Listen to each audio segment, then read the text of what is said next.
Sirdaryoga bitta joyga masjidga kirdim. Aka,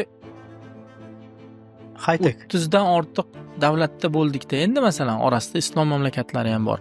Bunaqa masjid ko'rganim yo'q aka. Saudiyada ham hattoki bunaqa masjid ko'rganim yo'q. Zo'r. Endi nima demoqchiman? Bu erkinlikni, bu berilgan imkoniyatning mevasi, to'g'ri qaysidir qismi davlatda, qaysidir qismi hashar bilan, saxiylarda qo'li bilan qilinyapti.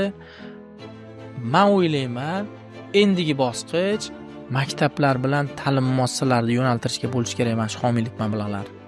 Ko'tarishga, Endi moliyalashtirishga, e'tibor qilishga. Endi e'tibor berishimiz kerak. Endi qarang, sizga bitta Endi mayli, masjid yaxshidir, boshqadir, meni noto'g'ri tushunishmasin.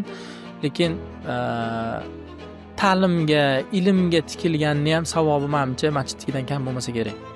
Endi bu borada meni ilmim yo'q. Men bir haligi hukm sifat bir narsa ayta olmayman, shaxsiy fikrimni aytyapman.